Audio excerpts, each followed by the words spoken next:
guys, welcome back to the channel, Scott Reviews. Today we're talking about a cool, very cool device from Telesin right here. This is an underwater selfie stick remote for your GoPro 8, 9, 10, 11, 12, 13. Just GoPro. I have DJI Action 5. Yeah, that's what it's called. And it does not work with DJI. Just the GoPro. I wish it worked for DJI. Sorry, it doesn't. This is a GoPro device, not DJI or Insta360 that I'm aware of. Okay. What is this thing? Well, let me show you what it does. Let's go under the water and play with it. It is the actual remote for your GoPro under the water up to 98 feet. So you are snorkeling or scuba diving, you can use this thing to start your video, stop your video, change the mode to photo, time-lapse, or whatever else you got on your GoPro video, and then power the GoPro off and power the GoPro on, kind of depending on what you got going on.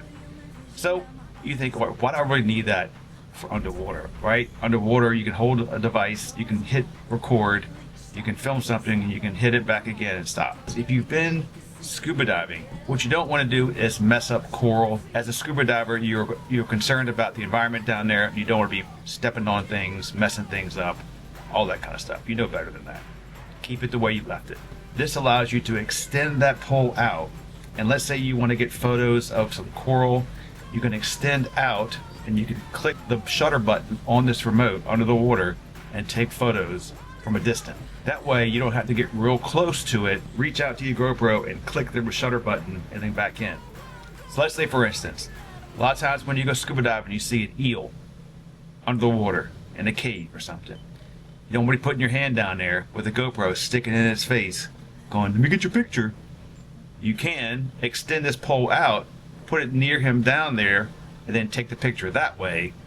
That's pretty cool. And this can help you minimize the amount of video footage that you put on your SD card. You have to go through and delete, and then also save your battery. Alright, let's talk real quick about quick capture. It does not do quick capture. What is quick capture? Basically, when your GoPro is not on, you hit the shutter button on top for the GoPro, it turns on, it records, you hit the shutter button again, the power is off to save your battery.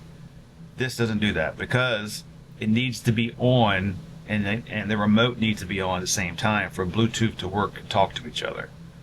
So you can't just turn it off and hit the shutter button to turn it back on again from the remote.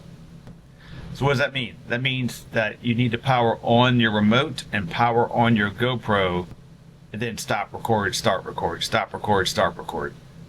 But your GoPro is going to remain on. So we'll use some of that battery. Now what it can do is if you power off the GoPro, I'm not sure the time, but there's a certain amount of time that you can power the GoPro back on while it's off from the remote. Done that before. I don't know how long the actual period is before it doesn't want to connect anymore. I can look into that real quick. If I know it, I'll put it right here. It can be talked to at that point. It's like I'm half asleep. I'm still kind of listening to you. And if I hear you say wake up, I'll wake up. But eventually I'm going to fall completely asleep and not hear you at all. So, alright. It's still cool. I still like it. Like an